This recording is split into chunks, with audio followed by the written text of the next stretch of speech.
Boa noite, a paz. Pode sentar, gente, à vontade.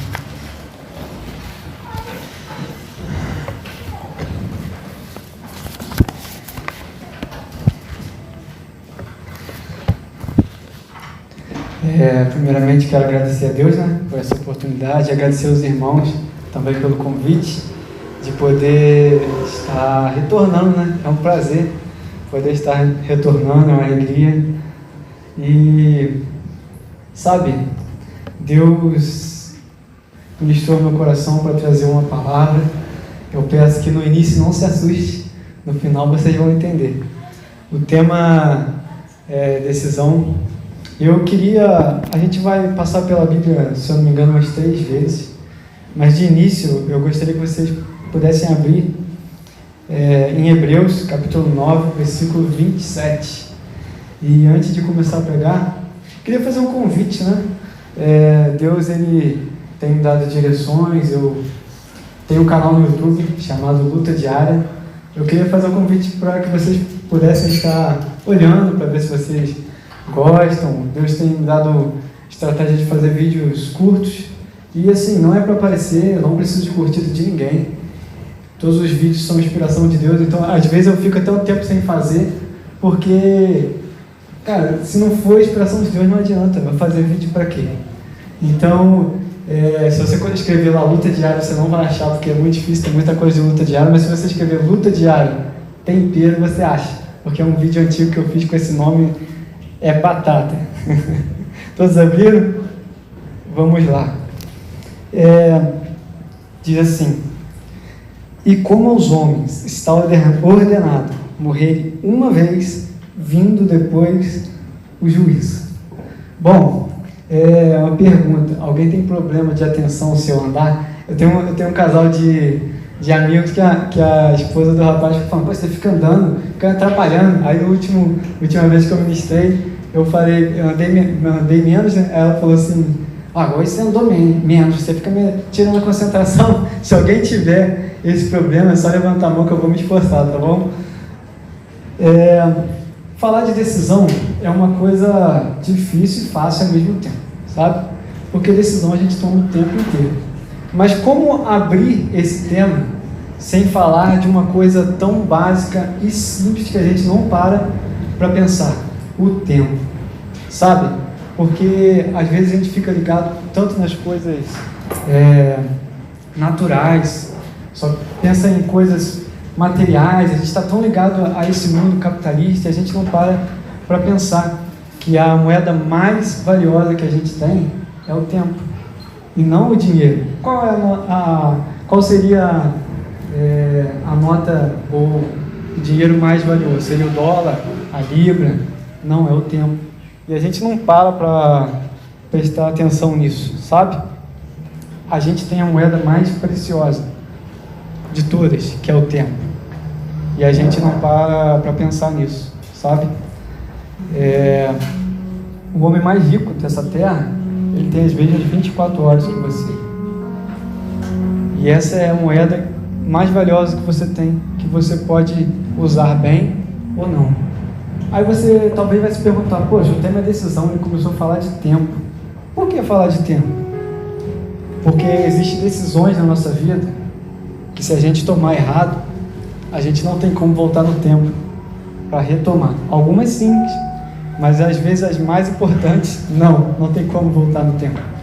E isso é uma coisa muito importante que a gente tem que pensar, porque se você não tiver um direcionamento de Deus nas suas decisões, e algumas delas você tomar errada, já era, sabe? Como que você vai voltar no tempo para redecidir alguma coisa? Algumas coisas tem como. Eu vesti um tênis, rapaz, pisei no cocô. Eu volto e troco. É uma decisão, aconteceu, eu volto. Mas tem decisões que não, sabe?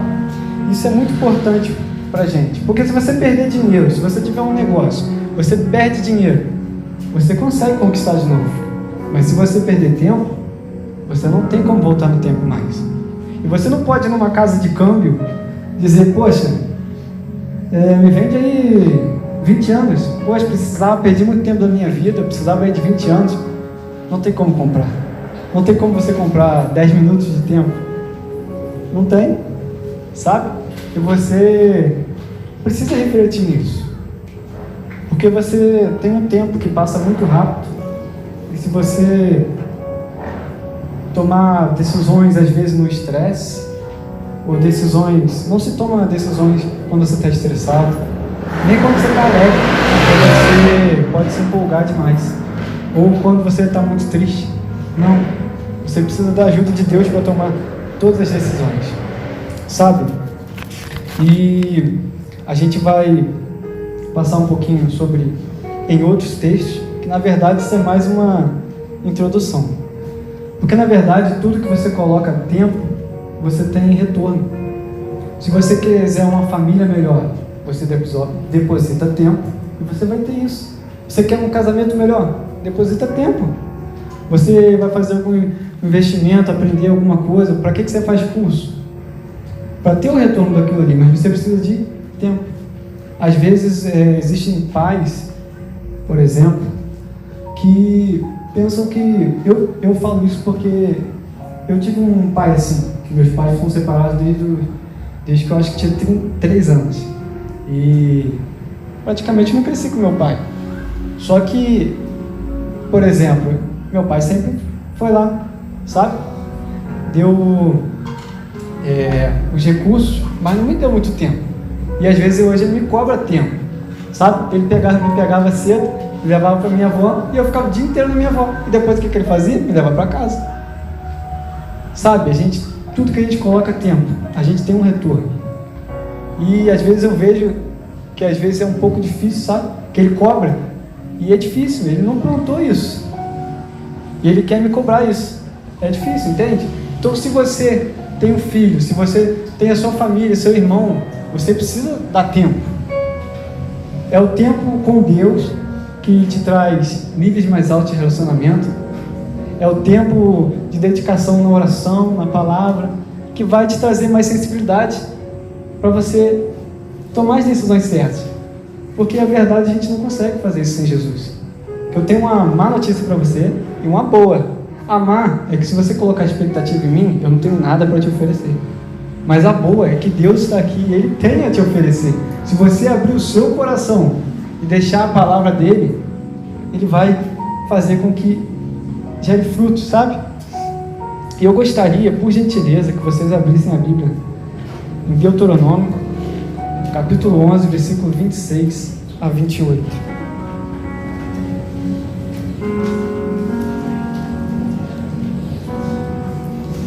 Sabe?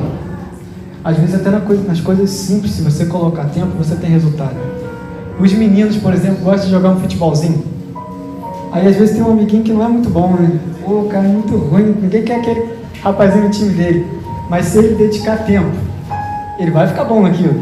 Precisa de tempo. As meninas às vezes gostam de jogar uma queimada, um vôlei. Às vezes ela não é tão boa, mas se ela dedicar tempo, não tem como, ela vai melhorar, sabe? Então, todo mundo abriu? Eu peço, vocês abaixem a cabeça um minutinho. Vamos orar mais uma vez. Senhor, nós estamos aqui, Pai. Toma o teu lugar nessa noite.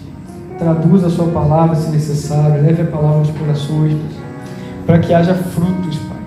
Para que haja o florescer nessa noite. Que a sua palavra nunca volta vazia. Nos abençoa nessa noite, Pai. Que não seja eu quem fale, mas seja o seu Espírito. Em nome de Jesus. Amém. Vamos lá. Deuteronômio, capítulo 11, versículos 26 a 28. Eis que hoje eu ponho diante de vós a bênção e a maldição. A bênção quando cumprirdes os meus mandamentos, os mandamentos do Senhor, vosso Deus, que hoje vos mando. Porém a maldição, se não cumprirdes os mandamentos do Senhor, vosso Deus, vos desviardes do caminho que hoje vos ordeno, para seguirdes outros deuses que não conheceste. Sabe, a Bíblia é o livro mais atual que o Jornal de Amanhã. Quando diz aqui outros deuses, pode ser traduzido como um Deus não é só um Deus de escultura. O Deus na sua vida pode ser um futebol, que tem gente que deixa de ir na igreja para assistir um jogo de futebol. O seu Deus pode ser idolatrar alguém, ou colocar alguém à frente de Deus, sabe? Então, Moisés disse ao povo: escolha a bênção ou a maldição. Escolha. E essa escolha a gente tem todos os dias da nossa vida, porque Deus nos deu o livre-arbítrio, sabe? Quando fez o jardim todo bonitinho, tudo show de bola, foi lá, colocou Adão e Eva, ele foi lá e falou: Adão, pode comer aqui à vontade, desfruta, tem rio, tem árvore, tem fruta, mas daquela árvore lá você não toca não. Ele deu o direito de escolha, sabe? E a gente tem esse direito de escolha todos os dias. A gente decide, a gente acorda, a gente já escolhe. Escova o dente? Não.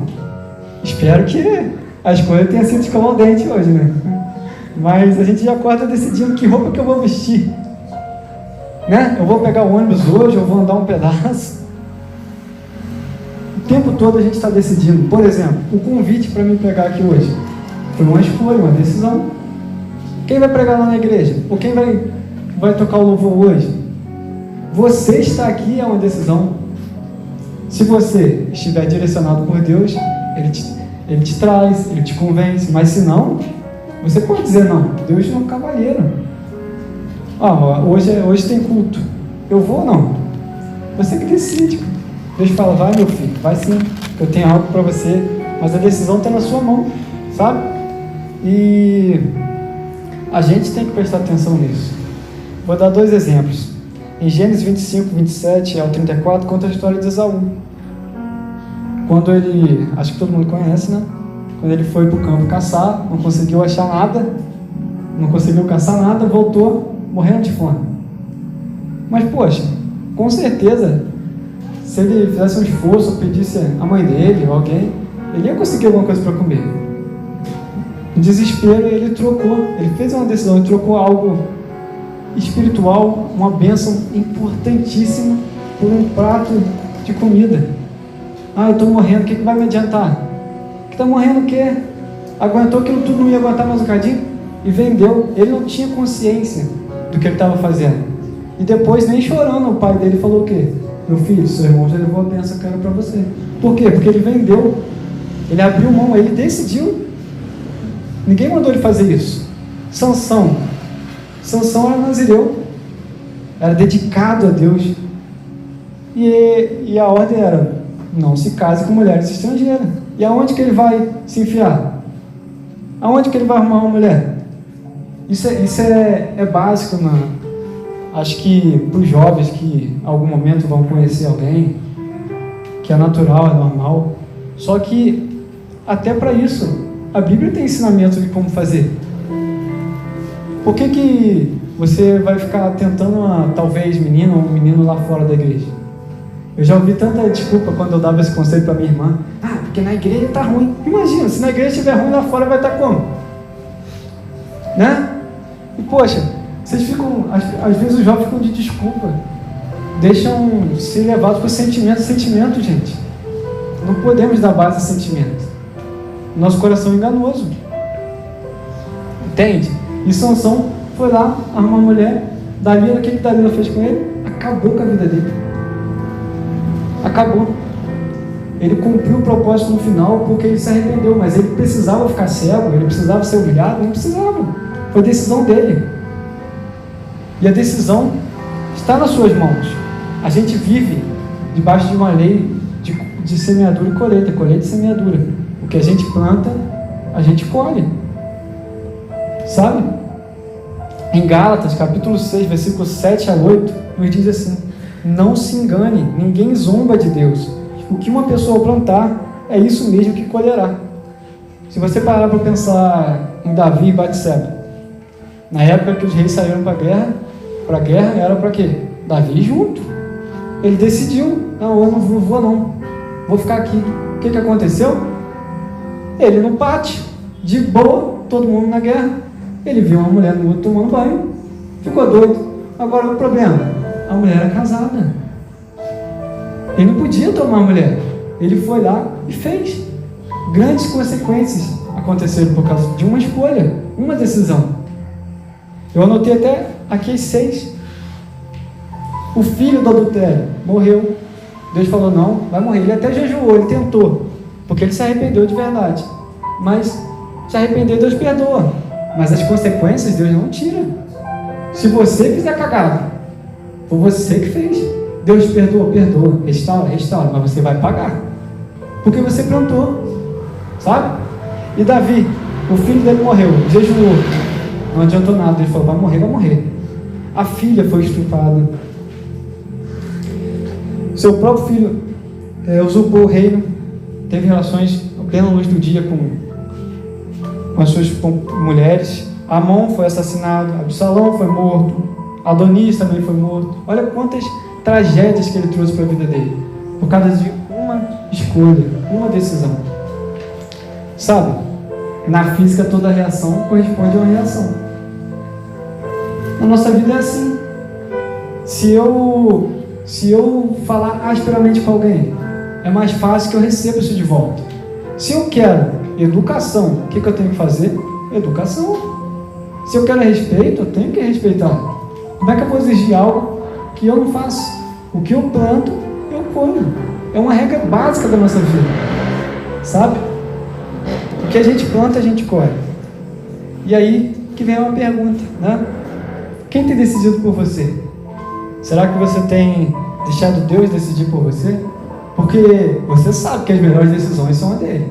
Você sabe que o propósito que ele tem para você e a vontade dele é boa, perfeita e agradável. Mas você decide. Você decide se vai permitir ou não. Você que decide. Sabe? Você tem pedido a ajuda de Deus? Você ou está tentando só pela força das suas mãos? Um exemplo que eu tive há pouco tempo atrás foi do carro. A gente pensa num carro que a gente fez tudo, embreagem, tudo, meu Deus. Aí, esses dias, eu estava vazando muito óleo. E aí, levei lá para o meu irmão mecânico. Poxa, não, está vazando óleo aí, isso. Ele olhou, a gente fez a revisão, mas ele falou assim para mim: rapaz, você tem que vender esse carro, passa para frente, isso aí é normal, deve estar com motor ruim, não sei o quê. O que eu fiz? Falei, caraca. Fui orar. Sabe? Porque veio à minha mente, eu pensei, pode estar errado. O ser humano erra. Ele pode dar uma sentença, mas você decide se você acredita ou não. Então eu fui para Deus. Ué, eu estou orando. Ela fala, vende. Não, eu estou orando. Eu estava orando, pô, não vou fazer nada descabeçado, nada. E aí voltei esse dia e falei, não, tá assim, tá normal. Tá normal, imagina se eu vendo o carro. Eu ia ter dinheiro para comprar outro. E o carro estava bom. E ele falou que estava ruim. Mas se eu tomasse a decisão naquele momento, com certeza eu ia tomar a decisão errada. Então eu fui orar. E aí, Senhor? O que é para fazer? Né? Porque até às vezes quando Deus não fala nada, Ele está falando alguma coisa. Ele fala, se fosse para vender, Ele ia falar. Não foi, então não era para vender. Depois eu descobri, o carro tá bom? Tá normal. Tá normal. E se eu vendo? Eu ia ficar sem. E uma coisa muito importante, que às vezes eu não vejo sendo falada na igreja, que geralmente quando eu vou pregar, eu recebo um convite, eu não sei o que eu vou pregar. Já teve vez de eu estava dar uma palavra no dia seguinte, eu não sabia, até de noite eu não sabia que eu ia pregar. E quando Deus me trouxe no coração, Ele colocou esses 3 pilares, porque era para falar de decisão, mas eu não podia falar de decisão. Ele trouxe claramente falar de tempo na introdução, falar um pouco sobre decisão, mas falar sobre identidade. Aí minha esposa, eu acho que não estava nem entendendo, ela falou, mas não estou entendendo, é decisão. Ela meio que ficou assim, eu falei, amor, porque presta atenção, o tempo, porque tempos, eu tenho tempo, se eu não decidir certo algumas coisas, eu não tenho como voltar no tempo. Decisão. As decisões, identidade. Por que identidade? Porque se eu não tenho a minha identidade alinhada, se eu não sei quem eu sou, é mais fácil eu ser influenciado por alguém. Se você não sabe quem você é, e alguém chega diante de você e começa a cheio de conversinha, não, nada a ver, não, vamos lá. Como que você vai decidir alguma coisa ou não? Facilmente. Você não vai, você não sabe sobre você. Você precisa ter sua identidade firmada, sabe? Jeremias, capítulo 1, versículo 5, diz assim: antes do seu nascimento, quando você ainda estava na barriga da sua mãe, eu te escolhi. Salmos 139, versículos 13 a 16: tu criaste cada parte do meu corpo, tu me formaste na barriga da minha mãe, tu viste quando os meus ossos estavam sendo formados na barriga da minha mãe, crescendo ali em secreto. Sabe, eu gostaria que você abrisse a Bíblia em Mateus, capítulo 4, a gente vai ler dos versículos 1 ao 11, para falar um pouquinho sobre identidade e quanto isso é importante. Eu fui convidado um tempo atrás, só para ministrar sobre isso, e só Jesus, porque, olha, eu me recordo de ter ouvido sobre isso uma vez só, em retiro, mas você não vê ninguém falando isso na igreja, pelo menos eu não. Sabe quanto isso é importante? E a gente vai ler, então, rapidinho, Mateus, capítulo 4, dos versículos 1 ao 11. Então, o Espírito Santo levou Jesus ao deserto para ser tentado pelo diabo. E depois de passar 40 dias e 40 noites sem comer, Jesus estava com fome. Então o diabo chegou perto dele e disse: se você é filho de Deus, mande que essas pedras virem pão. Jesus respondeu: as Escrituras Sagradas afirmam: o ser humano não vive só de pão, mas vive de tudo o que Deus diz. Em seguida, o diabo levou Jesus a Jerusalém, a cidade santa, e o colocou no lugar mais alto do templo. Então disse: se você é filho de Deus, jogue-se daqui, pois as Escrituras afirmam: Deus mandará que os seus anjos cuidem de você. Eles vão segurá-lo com as suas mãos para que nem mesmo os seus pés sejam feridos nas pedras.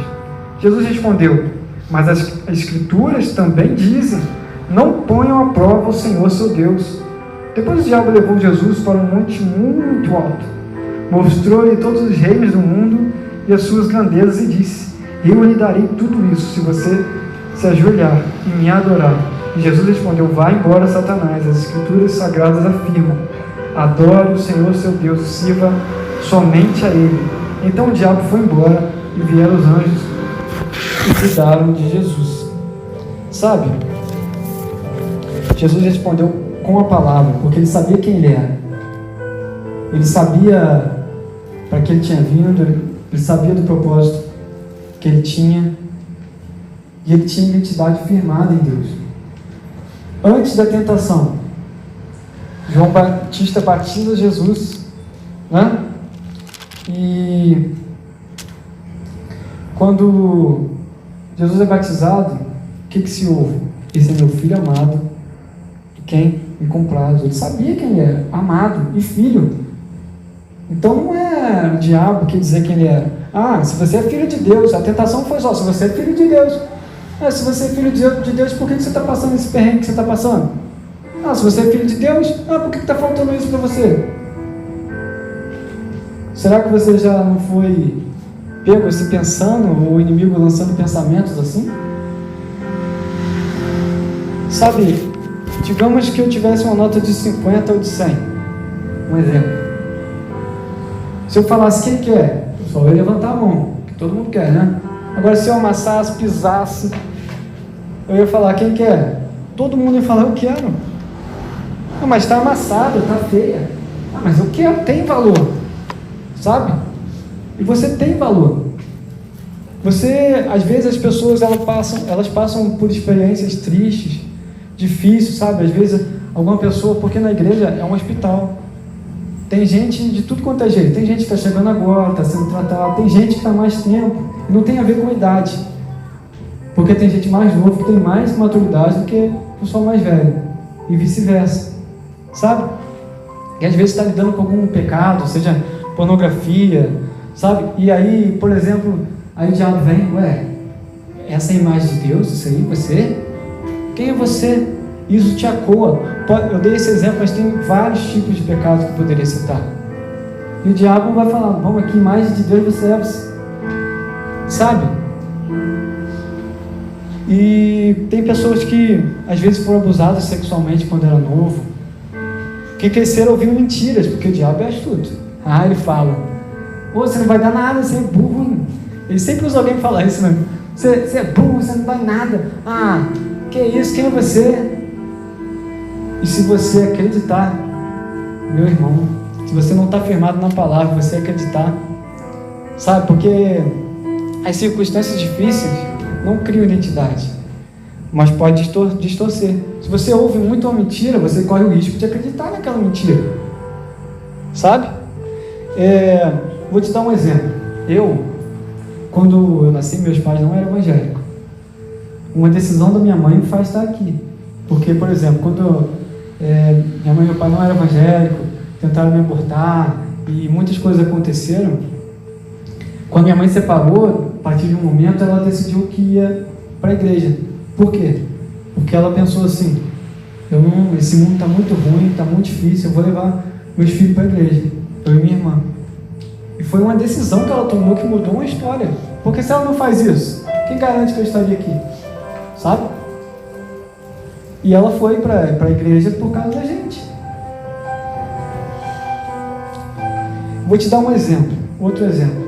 Por exemplo, quando eu era mais novo, para você entender que você precisa ser bem resolvido, você precisa enxergar e pedir a Deus para que você se enxergue como Ele te enxerga.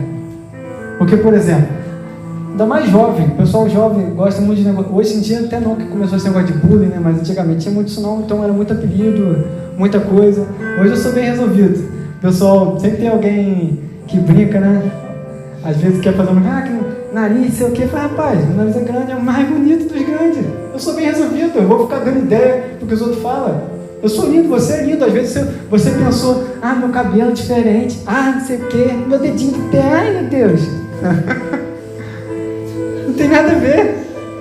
Você é especial, você é amado, você é querido, você é único. Nem sua digital é repetida. Você já pensou quantos bilhões de habitantes tem nesse mundo? Você é único. Mas o diabo, ele faz isso. Ainda mais quando você está nessa fase de crescimento, ele vai tentando jogar. Porque se você acreditar, ele já botou o time em campo, já está lá, fica mais fácil para ele. Só que você também decide a voz que você vai ouvir. Se é a voz de Deus ou não. Deus fala: você é amado, você é querido. E se você não acreditar nisso, sabe? Você não pode ficar dando atenção a conceitos, a ideias erradas que os outros colocam sobre você. Deus sabe o que Ele tem a seu respeito. Ele sabe sobre você, Ele te criou. Hoje a gente tem muito debate. Você já percebeu que a guerra hoje em dia é muito ideológica, de pensamentos? Eles querem dizer até o sexo que você tem, quer decidir o gênero. Não pode. A pessoa que escolhe, a criança nem sabe decidir e fica jogando esses pensamentos, sabe? Debate político. E você precisa decidir quem você está ouvindo. A gente deve ter cuidado com muita coisa, ainda mais os jovens, por causa dos sentimentos. Os sentimentos são enganosos, como eu falei. E muitas vezes as pessoas deixam o sentimento falar mais alto e não param para ouvir a voz de Deus. Os nossos sentimentos não são confiáveis. Os nossos sentimentos têm que ser igual um vagão que acompanha o trem, e não o trem que puxa o vagão, sabe? Você não pode dar ideia para os seus sentimentos. Às vezes alguém pode ter sofrido um abuso verbal, né? As palavras têm muito poder. E as palavras, tipo assim, depois que você joga, você não tem como pegar de volta. Você tem que prestar muita atenção no que você fala. E às vezes você foi ferido por alguém que falou alguma coisa com você. Porque é igual tacar uma pedra no carro. Quebrou o vidro, e agora? Tem como voltar no tempo e pegar de novo? Não tem. Aí você fala uma besteira, já foi, já era, lançou. Pela palavra. A palavra tem poder. E a palavra está na nossa boca. Deus disse: haja luz, houve luz. Ele criou pela palavra. A gente é mais semelhança dele. A gente cria. E aí, meu amigo, vamos lá. Força, cara, você consegue. Poxa, você está passando uma situação difícil, você consegue. Você está construindo. Fala: irmão, você não tem jeito não. Desiste. O que você está fazendo com a pessoa? A palavra tem poder. Nós temos que ter cuidado. Nós precisamos ser definidos por Deus e não pelo que a gente sente ou pensa. Jeremias 17:9 diz, o profeta Jeremias nos alertou: o coração humano pode ser egoísta, perverso, enganoso, e também pode estar enganado. É muito fácil a gente ser enganado pelo nosso coração, a gente achar que uma coisa é Deus e não é. Se a gente não tiver tempo, proximidade, sensibilidade, porque o Espírito Santo ele é cavaleiro, ele também você se entristece, ele também, dependendo do que você fala, dependendo do que você faz. Nós somos a imagem e semelhança dele, nós temos sentimentos. É nessa questão que a gente é a imagem e semelhança dele. A gente fica triste, a gente fica alegre, ele também. E nossas ações que fazem isso. Por isso que a gente tem que vigiar e orar muito, mas vigiar mais. Porque a Bíblia diz, ireis, mas não pequeis. Porque eu posso ficar irado, posso ficar bravo, mas se eu botar para fora, eu pequei. Se eu segurar e falar, Jesus, toma, segura, leva, estou com dificuldade, meu Deus. Você pecou? Não. É normal, gente. Ficar com raiva, ficar chateado é normal. A questão é o que você vai fazer com isso. Certo? Qual é a fonte da nossa identidade? Deus. Salmos 139, do 1 ao 6, nos diz: Deus tem o perfeito conhecimento de você. Salmos 103, você é uma propriedade de Deus. Deus tem autoridade suprema sobre você. Salmos 103, 19. O Criador define a criação. Não é alguém que fala alguma coisa de você que vai te definir. A cultura quer te definir, os filmes querem te definir, as séries, tudo quer influenciar, quer te definir, quer dizer quem você é, quer dizer o que é normal, quer colocar um padrão, quando o padrão está aqui, na palavra. Mas a decisão é sua. Você é o que Deus diz que você é e ponto. Mas você precisa decidir acreditar nisso. Sabe, a chave da identidade para a identidade de tudo é Deus. É você saber quem é Deus e quem eu sou. Por exemplo, uma maçã. Da onde a maçã vem? O que uma maçã e a macieira tem em comum? A maçã tem muito da macieira. Você conhece muito da maçã e não no pé, porque veio de lá, sabe? E você precisa saber isso. Você precisa ter isso firmado em você. Se você ficar dando ideia do que os outros falam, você não vai a lugar nenhum. O que Deus diz que você é? Eu posso dizer algumas coisas. João, capítulo 1, versículo 2 diz: eu sou filho de Deus, você é filho de Deus através de Jesus Cristo. João 15:15, como discípulo, eu sou um amigo de Jesus. Romanos, capítulo 5, versículo 1, fui justificado. 1 Coríntios, capítulo 6, 17, estou unido com o Senhor e sou um com Ele em espírito. 1 Coríntios 6, 19, 20, fui comprado por um preço, um alto preço, e pertenço a Deus. 1 Coríntios 12, 27, eu sou um membro do corpo de Cristo. Efésios 1, capítulo 1, do 3 ao 8 diz: fui escolhido por Deus e adotado como filho. Sabe? Eu posso dar exemplos. Moisés, por exemplo. Moisés, ele era gago. Quando Deus foi lá chamar Moisés com a sarça ardente: ô Moisés, quero que você liberte o povo e tal. Ele começou: não, Jesus, manda outro. Deus, Senhor, não consigo. Eu tenho dificuldade, eu não consigo. O que Deus diz para ele? Em Êxodo capítulo 4, versículo 11 e 12. Quem fez a boca do homem? Quem fez o mudo, o surdo, o que vê, o cego? Não fiz eu, o Senhor? Portanto vai, e eu serei como tua boca, e te ensinarei o que dirás. É Deus que diz. Não é você que se define. Já pensou se Davi, ele escutasse só os irmãos, o pai dele nem lembrou ele, e achasse que ele ia ser só pastor de ovelhas? Ele não foi chamado para isso. Ele fez o melhor dele lá, ele tinha um propósito. Mas se ele acreditasse nisso, Quando Samuel veio, ungiu o rei, o pai dele nem lembrou dele. Imagina, talvez o que ele não tenha ouvido dos irmãos, ou até do pai, sabe? Dizem, os estudiosos, não é certo, mas que Davi poderia ser fruto de um relacionamento de adultério. Não posso garantir isso, a Bíblia não fala, só os estudiosos. Mas, e aí? Se ele acreditasse nisso? E Daniel, estrangeiro, foi levado como prisioneiro. Pensa, se ele começasse a ser influenciado, não soubesse estar firmado na sua identidade, chegar lá e se corromper, ele decidiu não se corromper. É você que decide. Se a Bíblia fala, não se assente na roda dos escarnecedores, você que decide. Eu vou ficar perto daquele pessoal que gosta da zoeira, que pode me levar para o caminho errado ou não? A decisão é sua. Você decide o tempo inteiro. Você decide se você vai respirar, vai ter cuidado com o que você fala com seu filho, se você vai respirar, não vai falar besteira com seu irmão ou até com um amigo. Você decide, a decisão está na sua mão o tempo inteiro, sabe? Deus quer restaurar isso em você. Às vezes você foi alguém que sofreu com isso.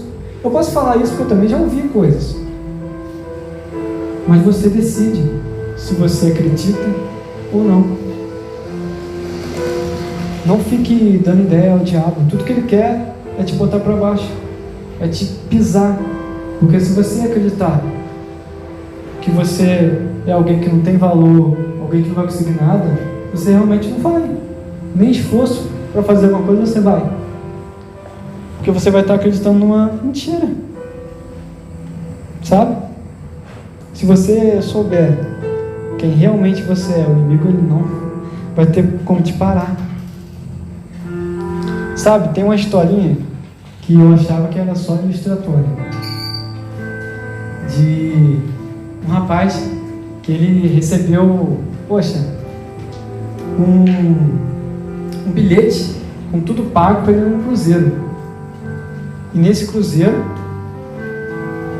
ele ia, mas ele pensou assim, mas como é que eu vou me alimentar? Ele ganhou o cruzeiro todo, como é que eu vou me alimentar? Ele pensou, eu vou comprar um monte de pão, eu ralho, faço um monte de migalha ali de pão, boto na mala, beleza. Aí todo dia, na hora do café, do almoço, o que ele fazia?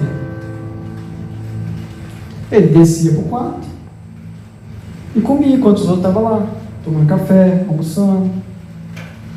Só que na verdade, depois que ele contou isso para o amigo dele falou, rapaz, mas aqui estava escrito, estava tudo incluso, e ele se contentou com as migalhinhas. E eu achava que isso era só ilustração, mas até que eu ouvi uma história parecida de um pastor de verdade, que ele falou, foi pregar fora, na Europa, e a linguagem lá é diferente, ele não sabia muito bem, e pegando o trem de um para o outro, ele falou assim, cara, estou com um apetite danado, e ficou a viagem toda inteira, sem comer nada, sabe, aquele apetite. E depois ele contando para o amigo dele, o amigo dele falou, rapaz, deixa eu ver seu bilhete. Rapaz, estava tudo incluso. Ele não sabia. E sabe, Deus tem tantas bênçãos para você. Se você parar para prestar atenção e ver quantas promessas tem a palavra de Deus para você, só que você precisa crer, você precisa se apegar e tomar posse. Sabe? Tem a historinha do avião que eu gosto também, que dizia que o avião estava normal, voando, e de repente o avião começou a dar um pânico e todo mundo ficou desesperado. Caía a mala para um lado, caía a mala para o outro, todo mundo desesperado, meu Deus, vão morrer, meu Deus. E tinha um garotinho sentado, tranquilo, em paz. A mulher se incomodou e falou, meu filho, o que está acontecendo? Você está tão calmo? Ele falou assim, não, meu pai está lá pilotando, meu pai que está no comando, por isso que eu estou tranquilo. Se Deus estiver no controle da sua vida, você pode ficar tranquilo. Se você der o lugar, fala, Senhor, o que o senhor acha aí? Eu vou para cá, eu vou para lá. E aquela menina, aquele menino, é do Senhor? E ouvir a voz dele, pode ser qualquer exemplo, Senhor, emprego, aquele ali. Se você der a liberdade, Senhor, toma o teu lugar na minha vida, porque Ele tem um plano, um propósito para você, e com certeza é melhor do que qualquer plano e ideia que você tenha pensado para si mesmo. A diferença é, você quer, você vai permitir isso? A decisão é sua. É igual aceitar a Cristo. A decisão é sua, ninguém te força nada. Sabe? E às vezes você se identificou com alguma coisa, você passou por alguma dificuldade, ou você entende que realmente você não está dando o lugar que Deus deveria ter na sua vida. Senhor, realmente eu preciso de uma mudança, eu preciso que o Senhor tome o lugar. Mas não é tomar o lugar e ficar pegando de volta. Você precisa decidir. Você não pode servir dois senhores. Então, se você tiver a identidade firmada em Cristo, se você der a direção para Ele, com certeza você vai mais longe, você vai ser pleno, você vai ser feliz. Tristeza, todo mundo passa. Problema, todo mundo passa. Dias difíceis, Jesus não prometeu só coisa boa não. No mundo tereis aflição, mas com Jesus a gente passa por tudo. E outra coisa, a vida é passageira, um dia a gente vai estar na glória junto. Entende? O mais importante é o que é eterno. A gente faz o melhor aqui que a gente pode. E a gente está o tempo todo crescendo um com os outros. Sabe? E às vezes você precisa falar, Senhor, eu preciso realmente que o Senhor tome lugar na minha vida. Ou Senhor, tive esses problemas, mas eu escolho não acreditar nisso, eu quero acreditar no que o Senhor tem para mim. E se você sentir, o pessoal do louvor vai louvar, você pode vir na frente, o altar não é vergonha nenhuma vir na frente, não é, sabe, não é se expor. A gente às vezes perde muito porque a gente fica pensando quem está do lado, quem está da esquerda, da direita, atrás, o que o outro vai pensar. Não importa o que os outros vão pensar, importa o que Deus pensa de você, sabe? E quando a gente vai no altar do Senhor, a gente está com um ato de fé, dizendo, Senhor, eis-me aqui, Senhor, eu preciso de Ti. E você vai ter liberdade para vir aqui na frente. Eu costumo falar que a oração nunca é demais. Nunca é demais. Sabe? Eu posso orar por você, depois o pessoal vai orar por você, mas a oração, ela move a mão de Deus. Não é porque Deus está engessado, nem nada. Não é... É porque Deus, Ele escolheu essa forma, através da oração, que Ele começa a agir. Sabe? Ele é todo poderoso, mas Ele mesmo se limitou a isso. Meu povo ora, eu ajo, sabe? Então, o altar está aqui para você, pode vir, se quiser oração de alguma coisa, a gente vai estar orando, mas você e Deus, amém? Fique à vontade, e que o Senhor tenha falado com você, continue ministrando, não só aqui, nessa noite, nesse momento, mas quando você estiver indo para casa, às vezes acertar alguma rota, às vezes melhorar, porque coisa para melhorar a gente tem sempre, sabe? Às vezes a vida de oração que você precisa colocar em ordem, porque, por exemplo, se eu não orar um dia, Deus percebe. Se eu não orar dois, a minha esposa vai perceber. Porque nós não somos a mesma coisa se a gente não ora. Se a gente não se aproxima de Deus, a gente não é a mesma coisa, não tem como. Às vezes você precisa apenas reconhecer e falar assim, eu preciso de um tempo melhor contigo, preciso rever essas situações, e você fica à vontade, tá bom? Que Deus abençoe vocês.